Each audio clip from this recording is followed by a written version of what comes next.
So, as usual, let's start with a quick prayer. Just to thank the benefactors for the opportunity of allowing us to be here together for yet another day of study, where studying the medium's book under their inspiration, we may learn the true messages that the spirits brought to us for our spiritual awakening. So, with their permission and their inspiration, we would like to start our meeting. So be it. So let me share my book with you guys.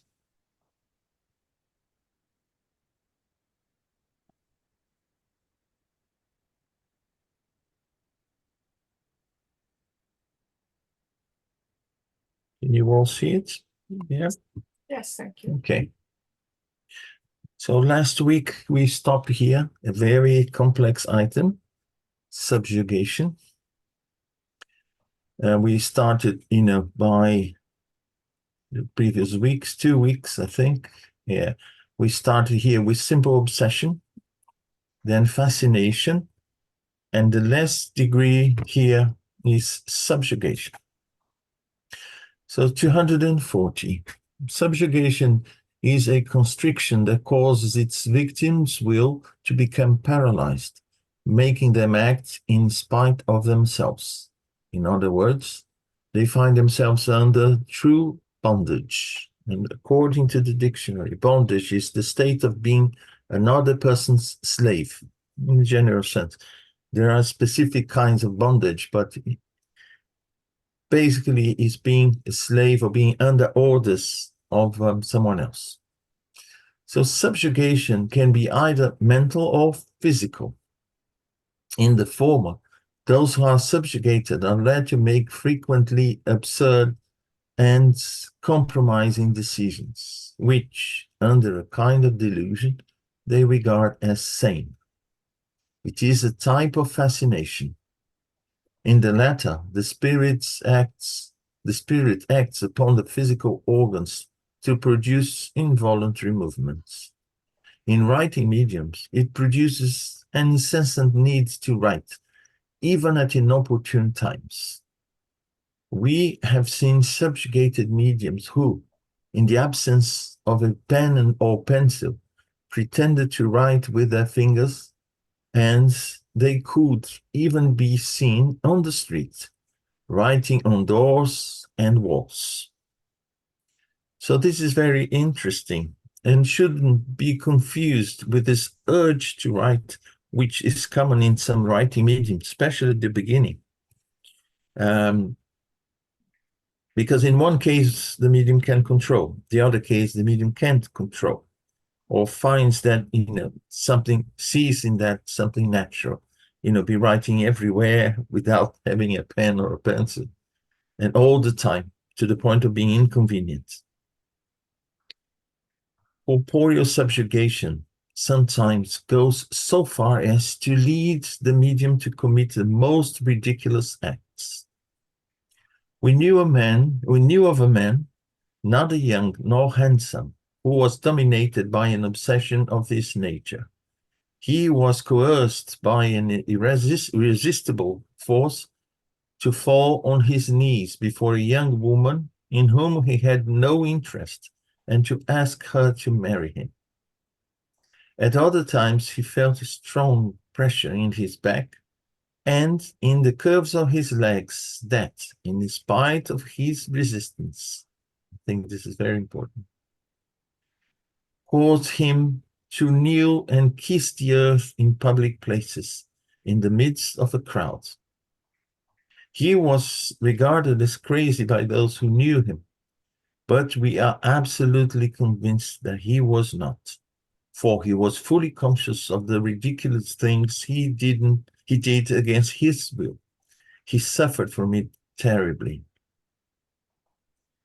This is also important. He did against his will. Just put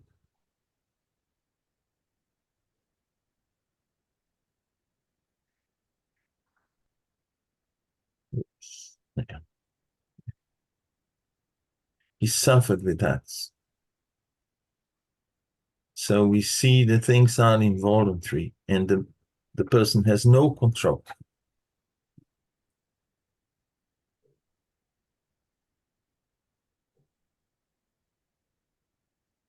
Here as well, in spite of his resistance. No doubt so far? Okay, let's move forward. Yeah. Sorry. Hello, Sandra.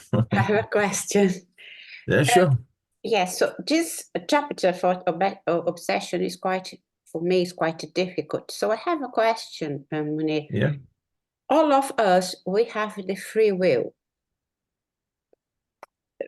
So that's, I don't know, maybe those people under obsession, maybe they fail in their what they were supposed to do in the current incarnation, or they decided not to, I mean, to get protection for the good spirit. So that's I'm quite confused about this. Yeah. First, we see here 3 categories: simple obsession, yeah, fascination, and then finally subjugation. But you don't see, it's not like 3 steps. You have intermediary degrees there.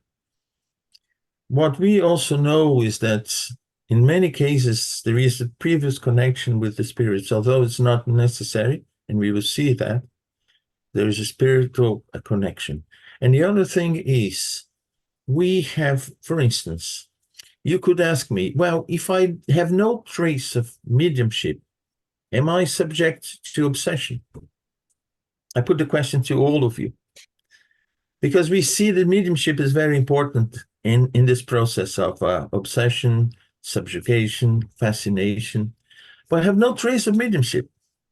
As I usually say, I have a crocodile skin, very thick, very... Am I subject to obsession? Yes, because we're all mediums in a certain degree. You may not have a status meeting, but we all communicate and suffer the influence of them. So I believe we are. Yes, do you all agree? But you may not necessarily be through our mediumship.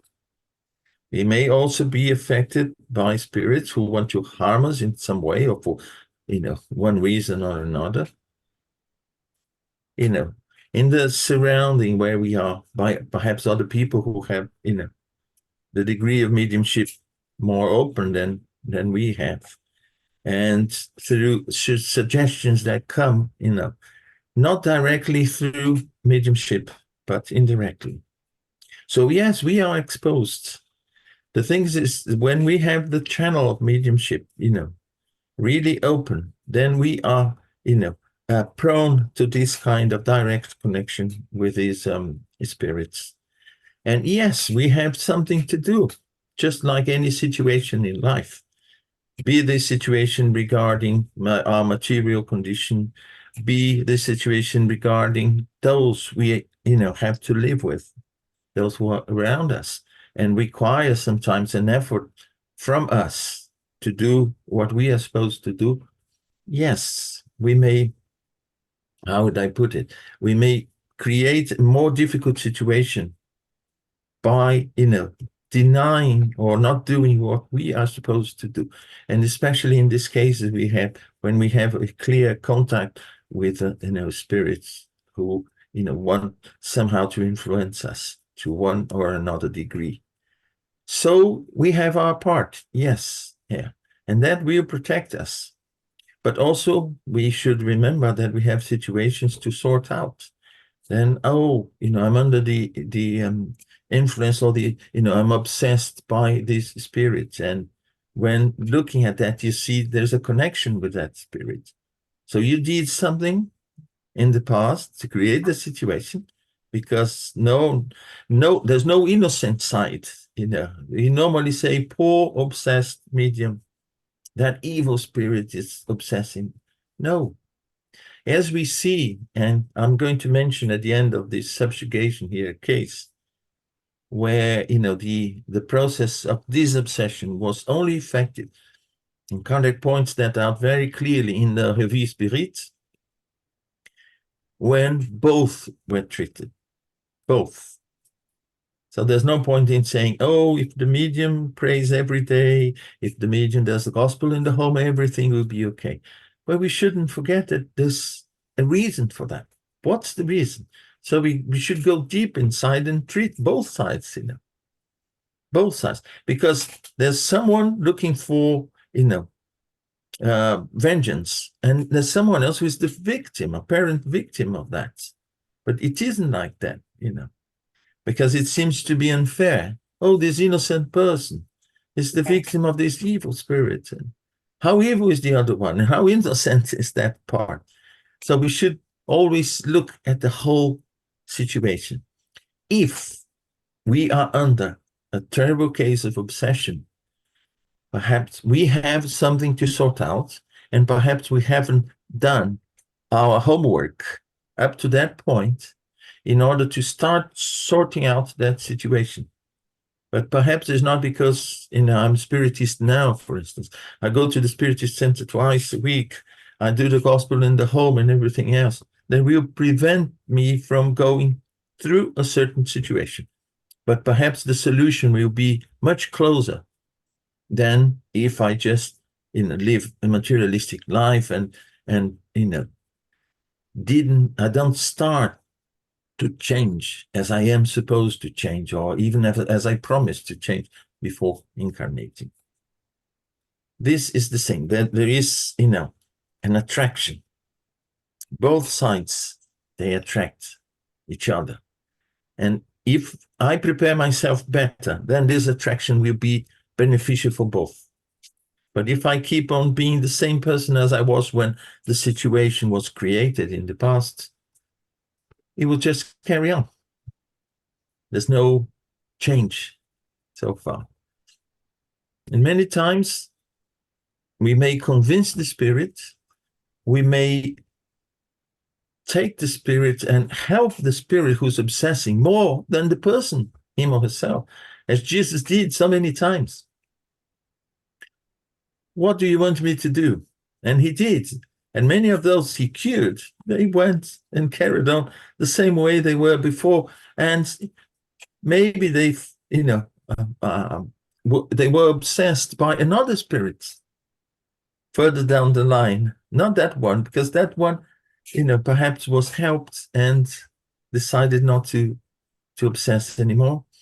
But the person who was obsessed was still in the same situation, the same condition, and attracted spirits who were similar, you know, in this case. So we are responsible for what we do, of course, but there are situations that are the lessons that we need in the sense of consolidating the learning that, you know, we are supposed to take, you know, the process of learning that we are supposed to take, and also an opportunity to help other people. Oh, I started, you know, having this negative influence and so forth, and then I'm Spiritist. I go to the Spiritist Center. I take that to this obsession group. I'm assisted by that, but also the other spirit will be assisted by that, because that case was taken, you know, to get a final solution. And it's not a process that is simple and say, okay, from now on, we'll take care of that spirit. No worries. No, we should be doing our part, you know, and change. Because if that situation came about, there is a learning for both sides. To end this process, which may be a long one, both sides have to change. And as I said before, perhaps the spirit will change faster than the person who is obsessed. Yeah. You know, we should do our part and not be afraid. Oh, am I obsessed? Oh, because obsession becomes almost like, you know, a ghost. You know, oh, well, if we are, you know, we have a case of obsession, that is because the lesson we need is in that particular case, to call our attention to the changes we're supposed to make.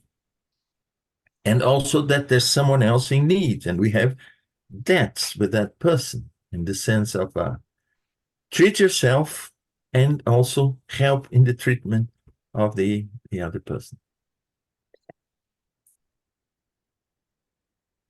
Okay, I don't know for. Oh, Soli, I see you with your hand raised. It understood it was then 240 subjugation. 240, yeah. Yeah, do we start there? Yeah, Yes. we started thanks. here today. Oh yeah, the obsession. Now I understand. Because I beg my pardon my English, but I think so. At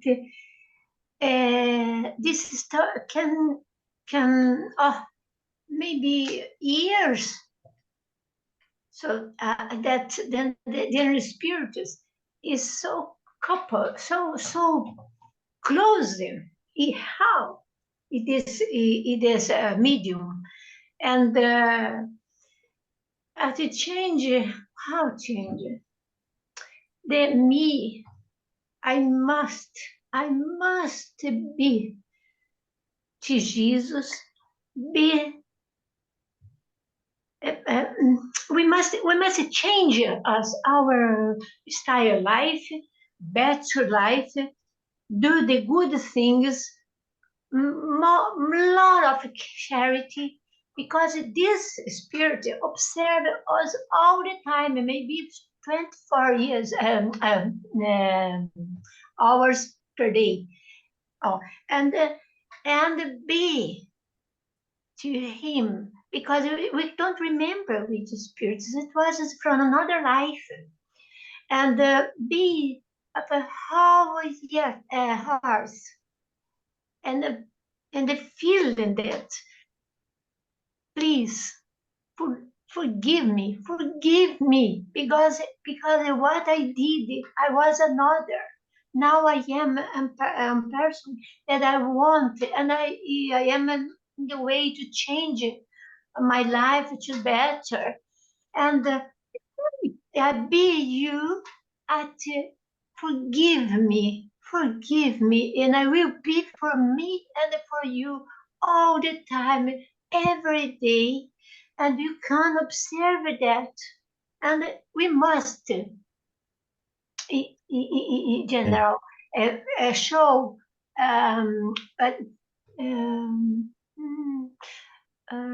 humiliate us. We sometimes need to speak, because they understood when we talk from our hearts, because they feel the vibration, because it is not with another person, it's with me. So why he can understood the situation, but he's like blind for too much feelings. It was a person in another life, like me, like I am now. Yeah. And we must think about that. Though we do so as soon, and always be an evangelium him home, always, every day, and change the lifestyle to the good, and he feels, and as soon he go away. Yeah. So you mentioned two important things, Asali. First, is the spirit won't be touched just by words that we say. We need actually to act, to show that we really changed. And remember, this is a famous case, Divaldo Franco, the Brazilian medium. He had an obsessor, if I'm not mistaken, for 40 years. 40 years. He would see that. I think he used to call himself the spirit, Iron Face, or Iron Mask. The man with yes, the Iron Mask. He was always there saying, I want to destroy you. I want to. Until the day that Divaldo took in his institution, he went to the dustbin.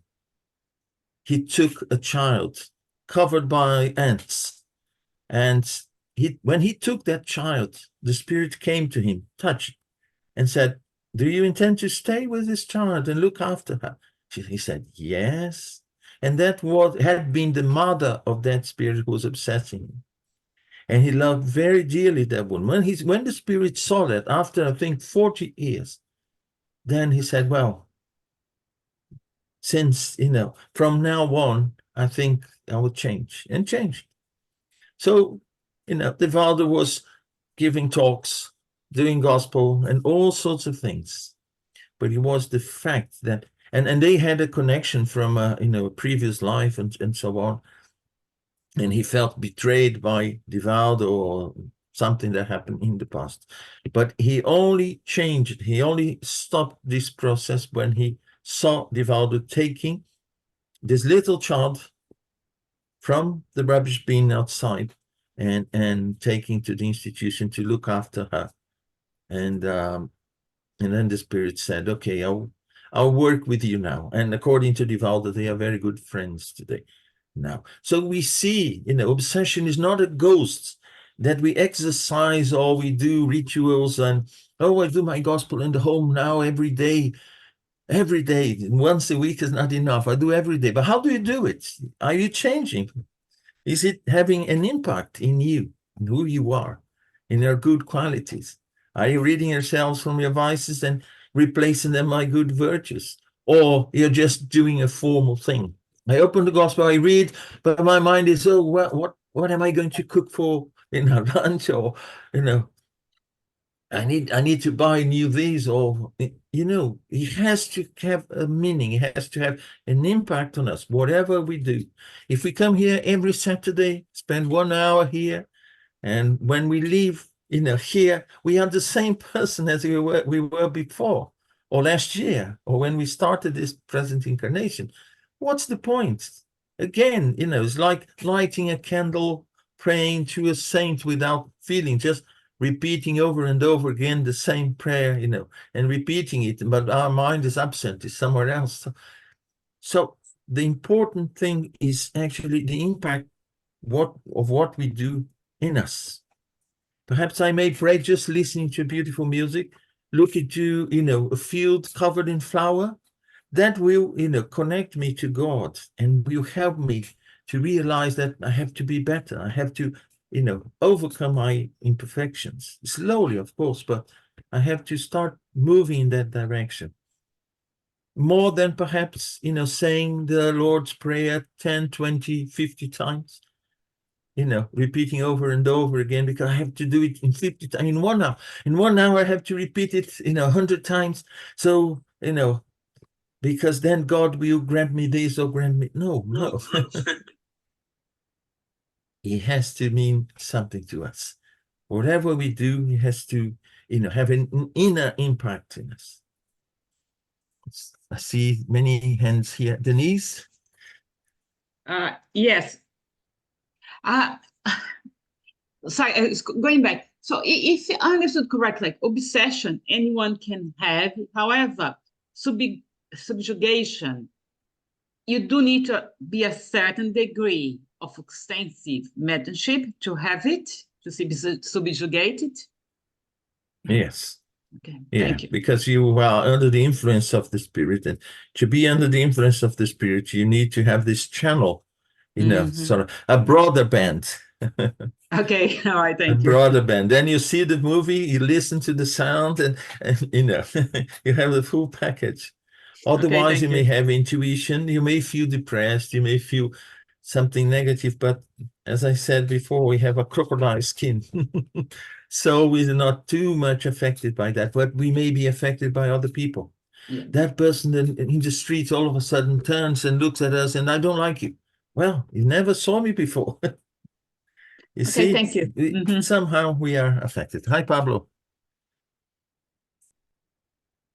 Hi, Moni. I just wanted to give an example. It's not about subjugation, but about obsession. I'm reading that book by André Luiz called Between Heaven and Earth. So there is like a very, very clear explanation of what happens with obsession. So, like in a few words, is a woman called Odila, who is the obsessor of Zulmira, and she accuses Zulmira of murdering her son. And as the story unravels, you understand that Odila is not a monster. She's not, she's not a villain. And with the intercession of the spirits helping them, Odila becomes an angel to Zulmira. So she starts looking after her and helping her in the process of receiving her deceased son as her new son. So she will look after the son that was her. So it is a very, very moving and very clear example of how things work and how entangled the relationship is, so that sometimes we don't see the bigger picture, and it is hard for us to understand why things happen. Wonderful. Thanks, Pablo. Liz? Hi, everybody. I was really touched and, by what you were saying, Moni. I'm sorry I arrived in the meeting a bit later, but when you said that, doesn't matter how much you go to the Spiritist Center, how many times you do the gospel at home, read and all of these things, but if you don't change your actions, none of these will be enough. And then it just kind of, Pablo mentioned an example, and then we have in like Spiritist literature, we have the André Luiz books, we have Manuel Filomeno de Miranda, who also brings us so many examples of situations where obsession is there, showing us the consequences of our actions. And we are so intertwined with people that cross our path. And we have, in my understanding, we have like certain specific situations that entangled us in a negative way with people. And they just wait for us in those same situations to see if we are going to do the same things or if we are going to do different, because unfortunately, we are still here incarnated because we've been doing the same thing again and again. And those are the bad habits we have to break. And those are the situations that we have to, as people say, give testimony. And from that experience, from that change of habits, we can then show them to that we are changing, and maybe they can think differently too, because as you said, Moni, and I think it's great, when we are trying to help ourselves, it's not only ourselves that we are trying to help. We are also doing that, we can stimulate others. Even if we take obsession away, we can stimulate people around us to do better, to follow a better path. So, I think that is such an important point. And we all know deep down inside us what those little areas are. If we just stop a little bit and reflect about our lives, we all know what those areas are, and how to work on them. Spiritism help us. I've been reading Joana de Angelis, and she is absolutely amazing in giving us tools and ways in how to better ourselves. So I just wanted to comment on that. Thank you. Thank you. Thanks, Liz. Very, very interesting comments. And yes, we should take advantage of everything. If I go to the Spiritist Center, it is a special place. there we know that the good spirits, they make the effort to create the right environment. And Kardec mentioned so many times the importance of the surroundings, not just, to direct attention to this person or that person or the spirit A and spirit B, but the surrounding, including the harmony, in thought and vibration of those in those places. So if we want to get better results, yes, the Spirit Center is the right place. But if we go there and don't take the benefits of the place where we are, of the teachings that we receive, so what's the point? We should ask ourselves, what am I getting in spiritual terms for that? Some people think if I go to the Spiritist Center at least once a week, perhaps God will help me to buy a new car, and then God will give me a wonderful life. Perhaps you take from my life all the difficulties and so on and so forth. No, we are not here for that. We're not here on holidays. We are actually to take advantage of the lessons that we have to, face. We have lessons. We have a program. What is this program? Oh, you have a beautiful house and a beautiful car and a beautiful husband or wife and children, and you live in this wonderful country, it's sunny. And no, when we plan our life is that, you want to show some improvement in this area. So you will have to face this kind of difficulties. Well, it will call you, invite you to, develop this or that side of your spirits, and so we should ask for, open eyes and inspiration whenever we are faced with this situation, because if they come about, that's because we need to sort them out, and with wisdom. And it's the same with obsession, subjugation. There is something there to learn. And also something that I want to mention is that, as I said before, we paint the devil of obsession, subjugation, and so on with certain colors. And we will see a case, I'm giving you a spoiler now, where the woman who was actually being, and we see, possessed, Kardec changed it. I was going to mention that, I'll mention now. We'll see that he says in the medium's book that there's no possession as such. But later, in two or three occasions in the Revue Spirit, he says, no, I was wrong. And I'll show you some cases that we call possession. And then say, wow, so we have simple obsession, we have fascination, subjugation, and possession. Wow, that is terrible.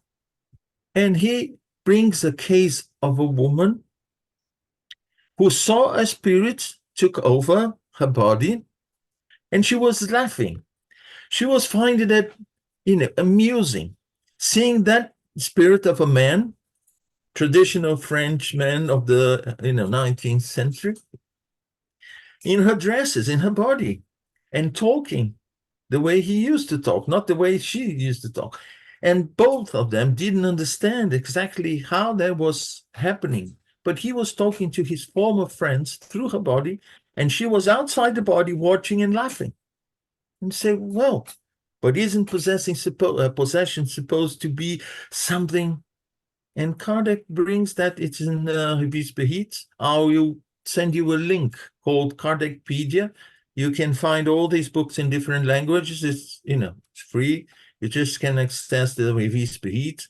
It's in December 63, January 64, the case of Mrs. Julia. And he introduces the situation of Mrs. Julia, talking about this previous case that he knew, where he said, well, there was no one suffering there. The spirit's there, but it was a case of possession. Temporarily, and the spirit says, I can't disconnect her completely, no. But I'm using her body and she's watching that.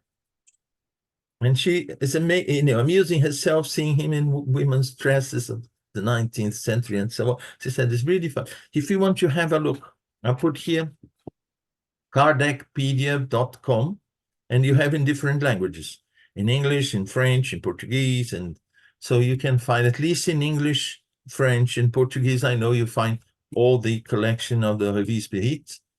And you can check December 63, 1863, January 1864.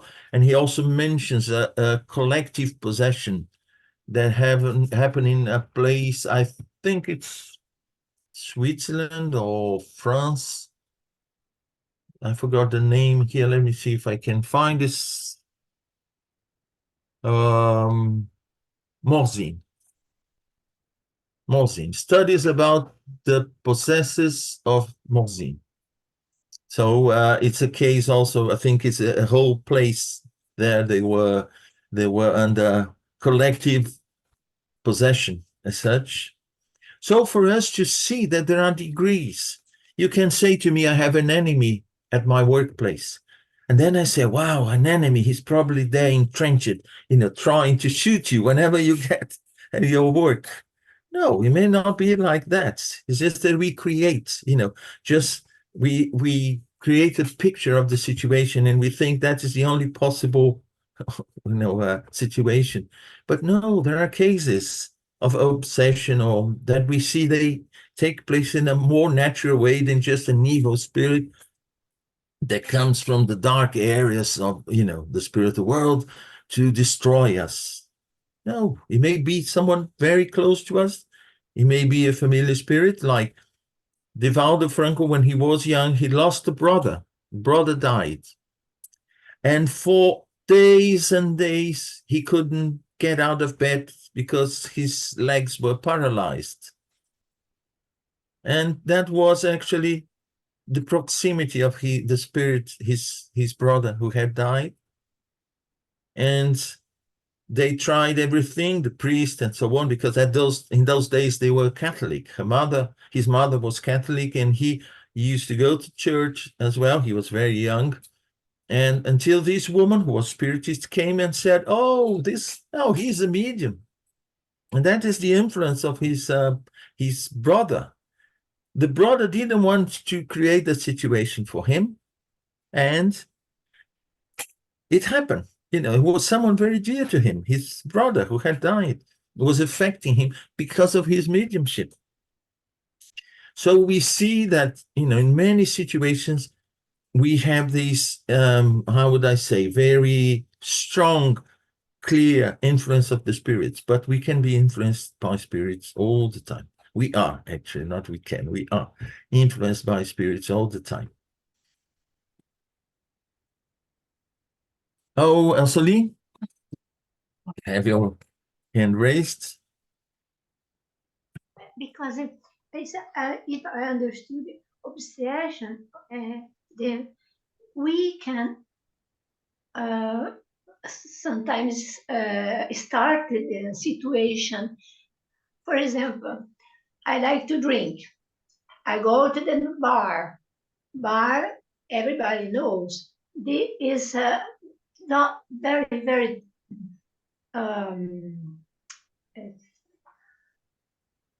there are places, so many spirits are there to feel this smell and so on.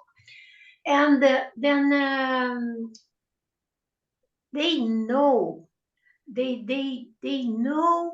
You talk about the damage with the spirits. They had some like one similar taste, like so.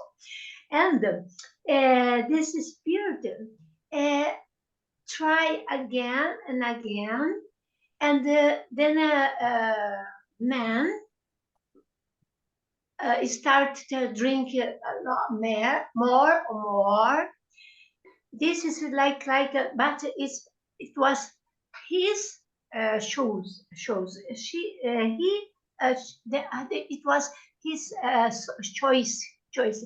He so this is not the same as obligation, but obligations are vengeance all of time, and almost a vengeance. And the hair similar.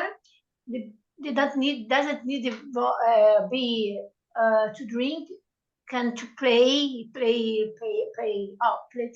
cards, to do something that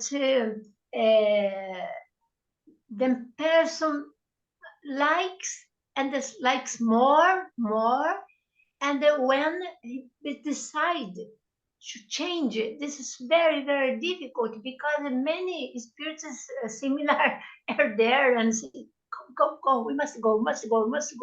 Uh, this is kind of obsession, sometimes not so good because it's is easier and subjugation Yeah. easier to prove. Yeah, again, you mentioned something very important because we are constantly surrounded by spirits. We shouldn't see the physical realm or the earth here as our cellar, that we close it. We don't go there every day. Every now and then they say, oh, I have to clean the cellar. Let me go down and have a look and see, the terrible mess, the terrible situation that is. No, the spirits are here working all the time. Good ones, those who are lost, And then we should ask ourselves, my thoughts and my acts, who am I attracting with that?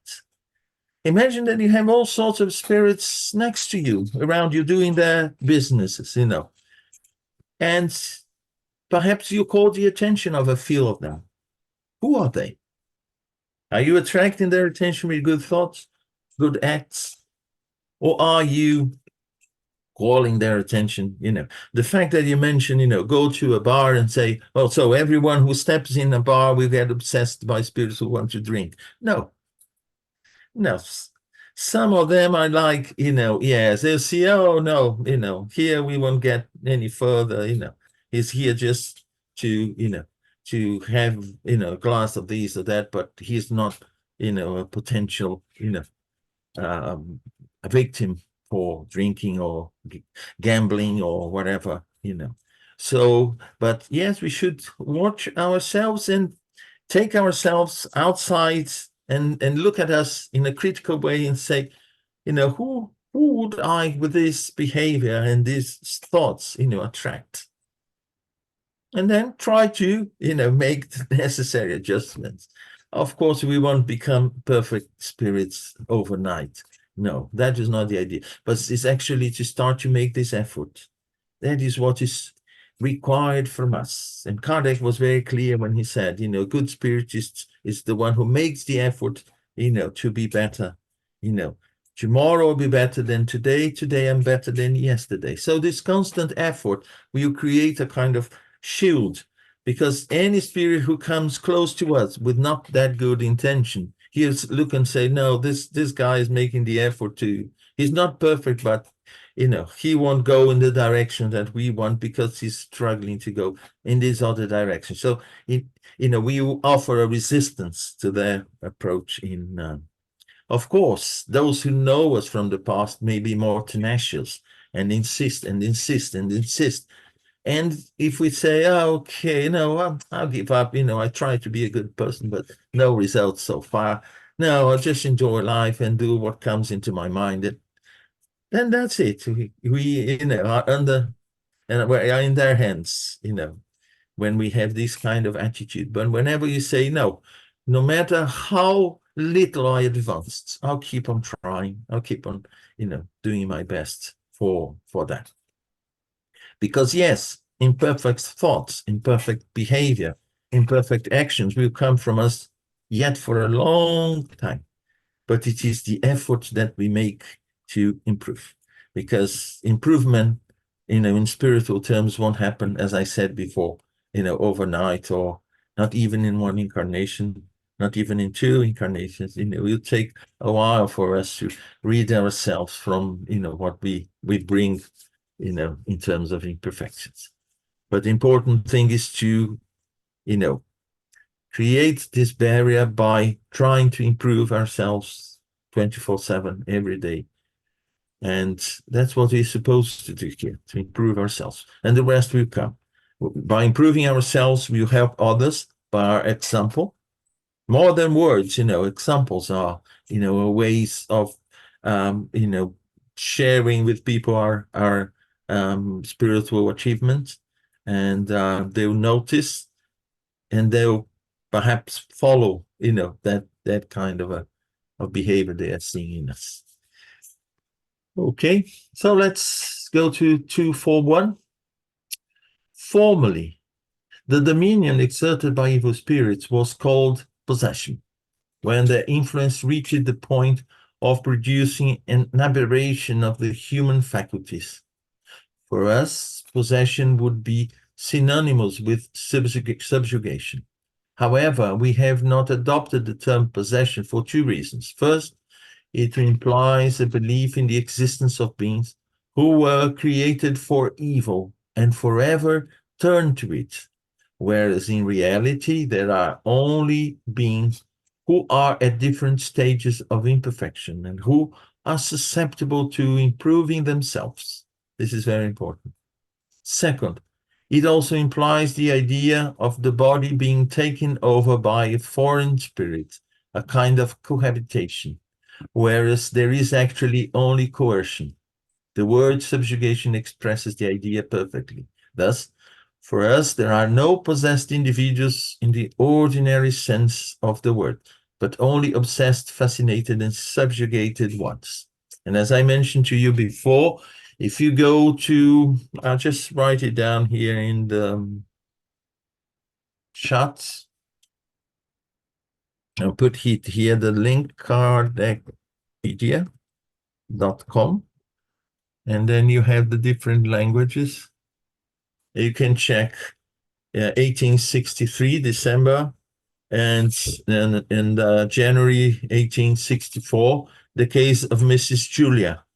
There was this woman where, she, when she was, Kardec calls, in those days, they used to call somnambulists. Somnambulist is the medium that, the perceptions, even in the awakened state, the perceptions, they are sort of expanded. So they are perceiving with the eyes of the spirit or the organs of the perispirit, and even in the awakened state. So she used to fight with her body. She used to call her body someone else. And so showing that, the spirit who was using the body while she was in that state was, another spirit. It wasn't hers. But she wasn't totally disconnected from that. Because what we see is that, the spirit is then controlling the thoughts of the person, or the spirit is controlling the motor area of the brain so that the hand will move. But Kardec says here that, in his previous view, subjugation and possession, and I would say it's not possession forever. Took up the body, I kicked out the spirit who was born in here, and no.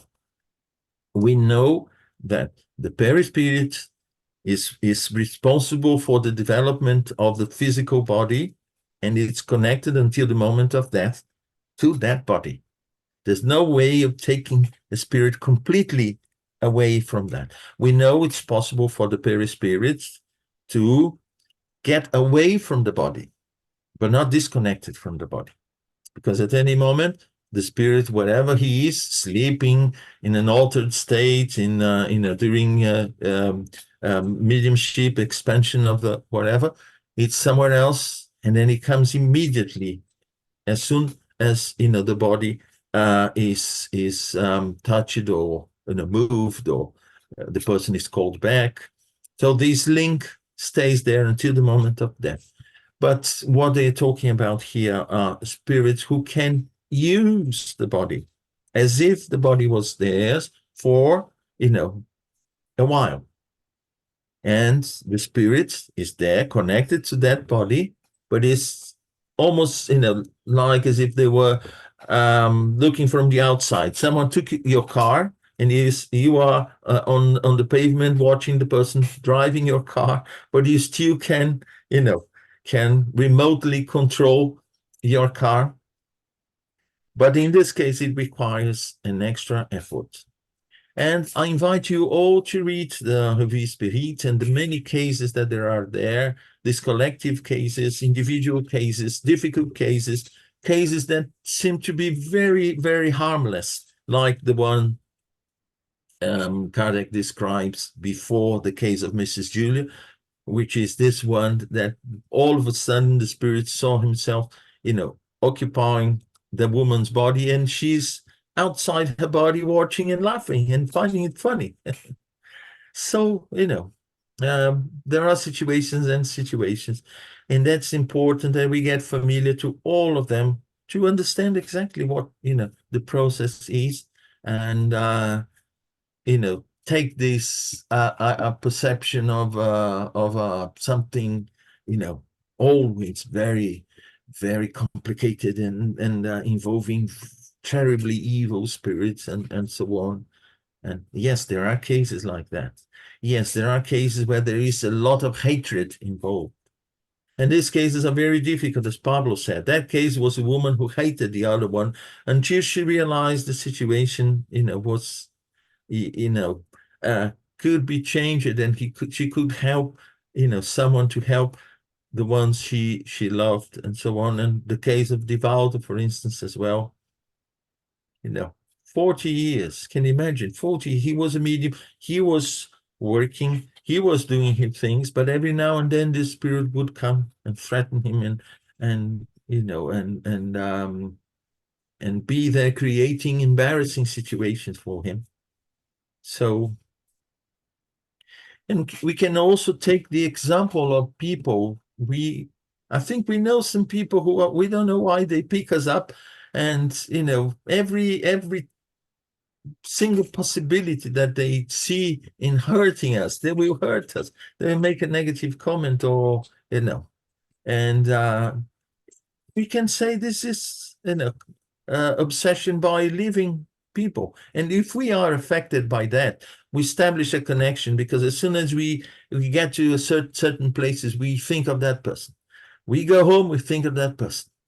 And then, when we wake up, oh, goodness, even in my dream, that person is there. And so we see that, it is, the mechanism is similar to the spirit's obsession that we study here. Okay. No comments? Is it crystal clear, or? Yeah. Okay. So we see now the causes of obsession. 242. As we have said, obsession is one of the greatest obstacles of mediumship, and it is also one of the most frequent. We have a channel. We have this broadband channel we want to use for certain purpose, hopefully noble one. But, of course, it is an open channel. You open your shop, you are there on the pavement, the doors are open, you can get any sort of person there. Hence, every effort should be taken to combat it, especially since, apart from the personal harm resulting from it, it comprises an absolute obstacle to the purity and veracity of communications. This is something also that, we have mediumship. We receive mediumship as a tool. It is a tool to communicate with the spirits, to receive teachings, to help those in need. But whenever we have a situation like this obsession, in any degree, it actually prevents us from making good use of this instrument. If we get messages, we don't know if those messages are from enlightened spirits or spirits who want to trick us, So is one of the problems with that.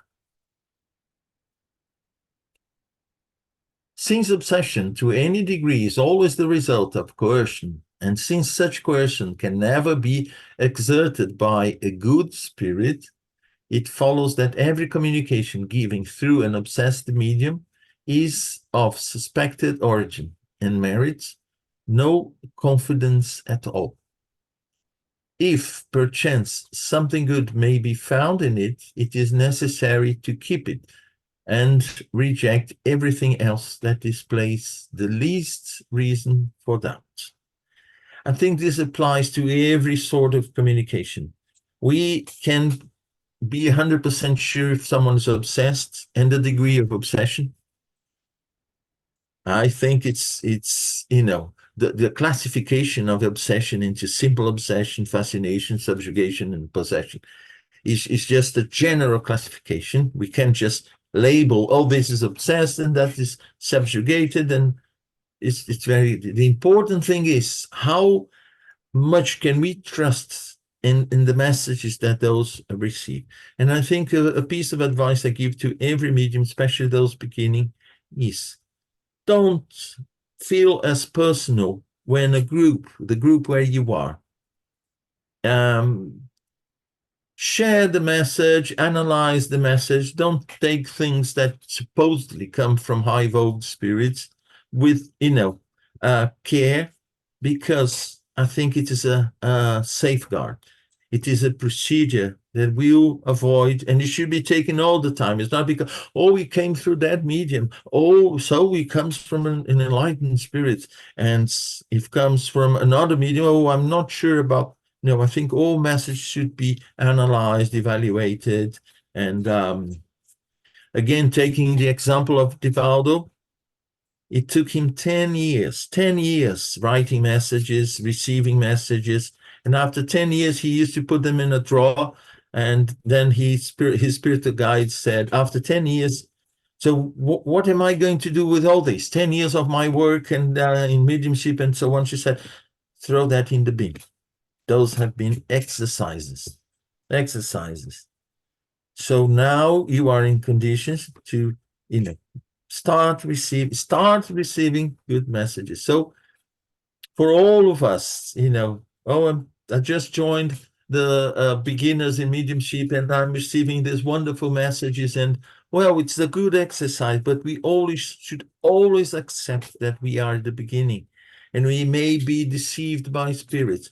So the best way to guarantee that what we receive won't harm anyone is sharing with the group and listening to everyone, listening to the analysis of people and saying, yes, this is good, but I think the message as a whole, there are points that, are a bit, not that clear. We shouldn't, say that, no, this message is a message from an enlightened spirit and so on.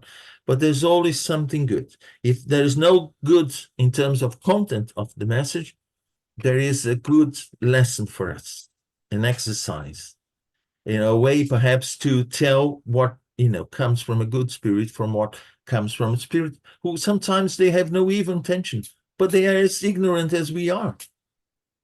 Imagine, and I go to the spiritual world with ideas that are not right, and then I come to you people in a mediumship session and, I want to share with you these and that, and these are my personal views, and oh, Munir, we got this message, it's so enlightened. So no, it's not that enlightened, it's just an ordinary message from.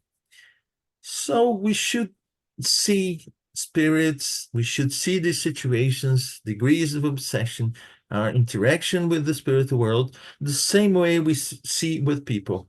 We don't trust anyone that comes and knocks on our door and says, oh, I need this, I that. No, we take precautions, for our good and for the good of those in our house and for the good of that person, himself or herself.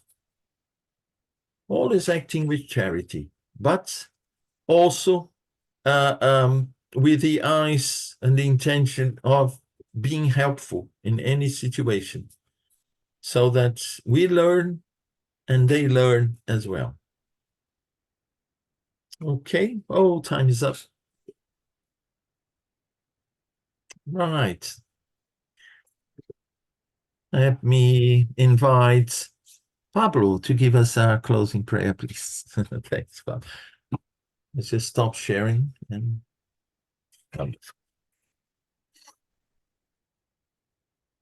Let's thank Jesus, our benefactors, for letting us once more be gathered together, discussing learning about mediumship, and to shed some light on a very important matter, which is obsession, with very healthy debate and insight, helping us better understand the issue. Thank you, Master Jesus. And let us all have a wonderful weekend with the light of coming spring, with the light of sun, with your light. Thank you, and so be it. Thank you all very much indeed. I hope it's been a nice 1 hour. For me, it was very much. So hope to see you all next Saturday. Thank you very much. Have a nice, wonderful week. Thank you. See I you see you all. Bye. Bye-bye. God bless.